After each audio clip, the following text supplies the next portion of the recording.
tatta dhim tatakita dhim tadim tattam. Hello there, welcome to my channel. This is Padma, and as usual on this channel I share with you the dance and philosophy from ancient goddess tradition from my culture, which is India. And today I'm going to share with you a practice about churning. Yes, churn or churning seems to be the word of the week. I have heard so many women in my classes share with me how they feel the churning energy of the times, the push and pull.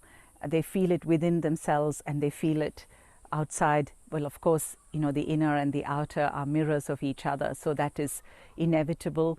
I must say I have felt this myself too, this churning going on. And churning is a very ancient practice in this tradition. I'm going to share a story about churning, which will actually inform the practice itself. And what I'm hoping is that this practice will give you a way of moving in these times, of finding what is the teaching of churning, what is the wisdom of churning, and how can we be in it without resisting it, nor just kind of surrendering to it. The movement isn't about surrendering, it's just about matching what is going on within us and outside of us, and through the matching we move into something that shifts us, something that reveals a different sensation or a different way of perceiving what's going on. So the story is quite ancient, and in fact it is the opening story of Natya Sastra, which is the ancient, about 4,000-year-old text on Indian dance. And this story has a lot in it about the nature of consciousness and also about the role of dance, an embodied dance as an inquiry.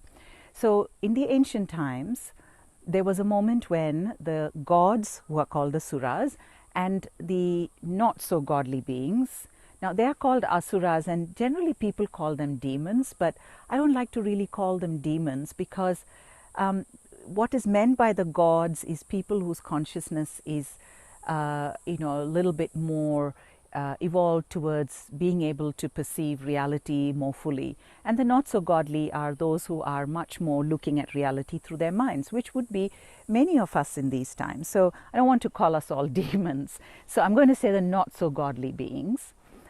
They decided that they wanted to find the nectar of immortality. So immortality is not just about living forever. Immortality is really freedom from time.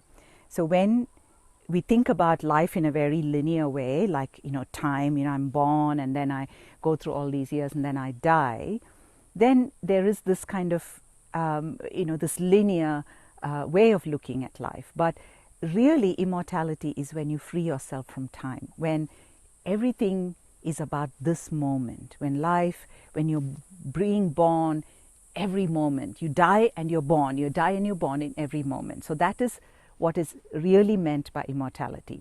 So they wanted this nectar of immortality, which was underneath the deep, vast ocean. So the great waters of consciousness. Yeah, so it is within the waters of consciousness. So our divinity is already in our own consciousness, deep in the waters of our own consciousness. Anyway, so they decided that the only way to do this was to churn the waters. Now, if you know, in traditional Indian homes, there used to be a practice where the women used to churn buttermilk or yogurt in order to bring the butter up to the surface. So many connections here.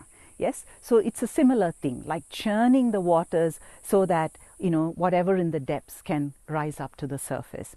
And in order to churn these great waters, they had to bring this mountain as the big churning stick. And of course, the mountain stands for the body in the goddess tradition. So goddess Durga as the mountain. So it very much signals the body. So they bring this mountain called Meru, and around the mountain's waist they put a snake. They tie up a snake called Vasuki. Now the snake is the movement between the worlds. The snake moves from the underworld to the earth, and so the snake is this movement of non-duality. Dance, snake, very, very much entwined. The goddess, the dance, the snake, all in the same realm. So anyway, there's Vasuki, and then the godly beings and the not so godly beings stand on either side, and they are pulling Vasuki, churning this mountain, churning the mountain.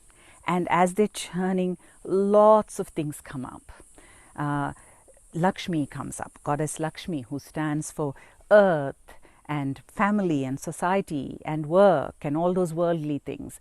Then Kubera comes up, great wealth, power, like some of the big money-making ventures of our times that are very powerful, very wealthy, and very greedy, lustful for money. And then there are also diseases come up, Alakshmi, and these goddesses who are of disease, because that is also an energy of the consciousness. So they all come up and emerge and go their ways, and finally they come to this pot of immortality. And now there's a dilemma, because the godly beings think that the not so godly beings shouldn't have it, because they are not ready for it and they don't really deserve it. So they go to Vishnu, and Vishnu, of course, is the deity of manifest nature, body, again, nature. And Vishnu then decides that he will change himself into a dancer called Mohini. Mohini means the one who is seductive, the one who can bring you into moha or delusion. And she dances. So here's the role of dance. So she dances, and because the not so godly beings, who are very locked up in their minds, they get completely beguiled by the pleasure and the attraction of Mohini, and they get very distracted. And in the meantime, Mohini is happily pouring the nectar to the gods, and thus the not so godly beings lose an opportunity to become godly. So you can see so many levels that it speaks of the movement of our times. This churning brings up lots of things, but the churning is also, in a certain way, the only way we also come to the essence that, the butter also comes up only because of the churning. And that butter is that freedom from all these paradigms. So freedom from everything else that's coming out. That freedom is also held in the very same consciousness. So it's not somewhere out there. The very same consciousness that is giving us ways of locking us up, or making us feel paralyzed, or making us feel fearful and anxious, that is also the source of our freedom from those things that paralyze us. It's such a beautiful story. And of course, the power of dance is, it is dance that procures that experience for us, because it's not of the mind, it's not verbal, it's something that's of the body.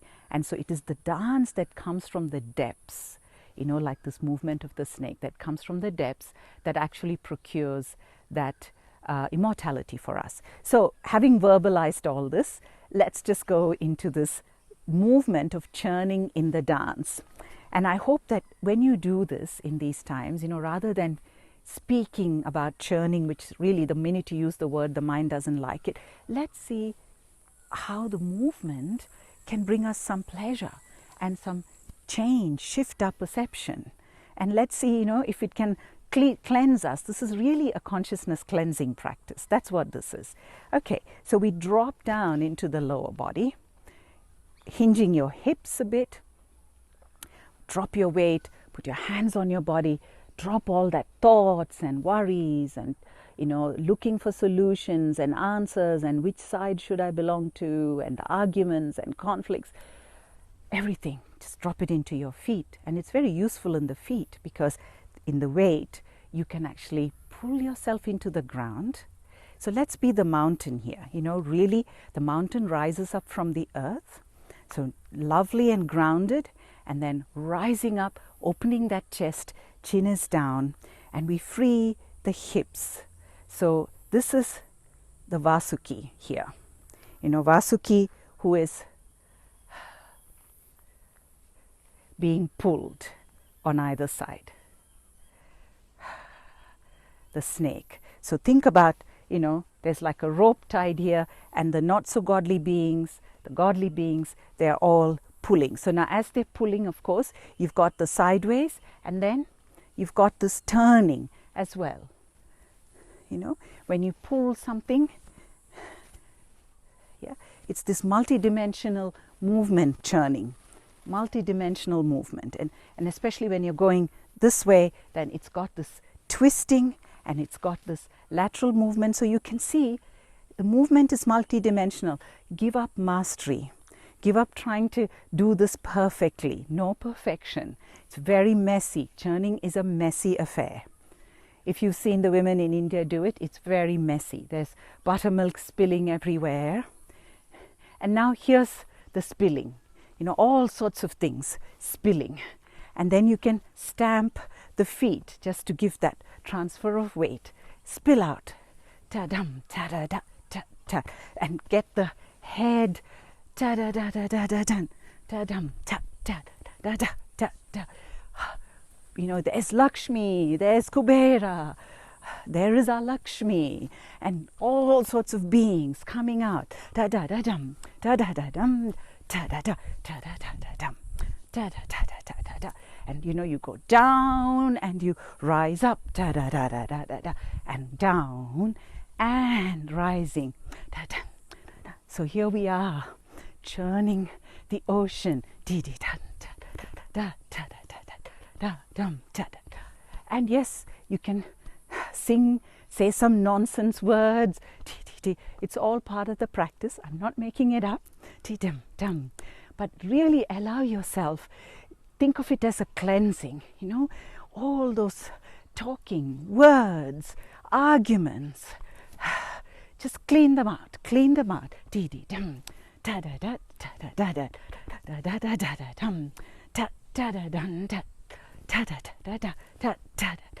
And at a certain point, you'll find that there is a momentum of its own. You don't really have to make it happen.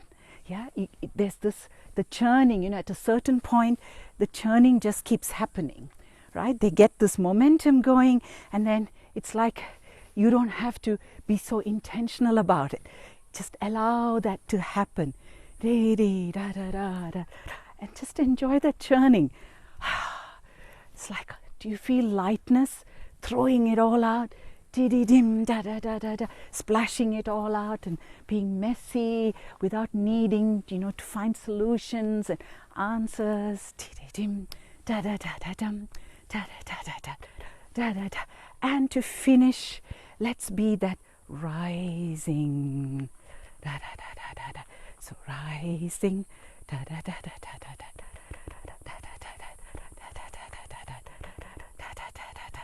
It's like that,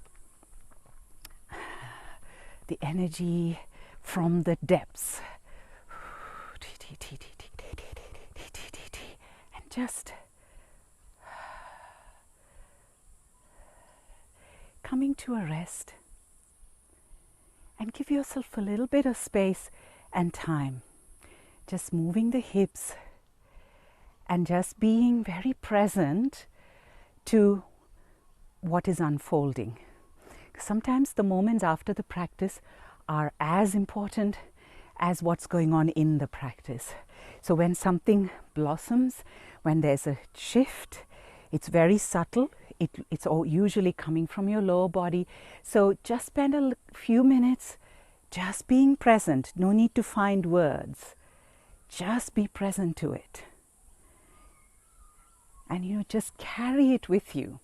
Don't immediately go to the mind to try to find a word or something to describe it. Just let it be. Just let it be. And just, go back to your day. Just go back to your day with this change within you, this change in your perception from within you. And I do hope that you will taste, you will feel how there is also beauty and movement and a certain wisdom in the churning, even though it's uncomfortable. It can seem very, especially to the mind, but when you drop down to the body, that there is a possibility of moving in it, and a possibility of allowing whatever it is that the times hold for us, the teaching of the times, to just rise up to the surface, allowing that to rise up and to just also be cleansed, just to be able to throw out the things that are really not serving us at all in these times. So I hope you enjoy this practice. Thank you so much for being with me, and I hope that the churning will bring you some movement and pleasure in these times.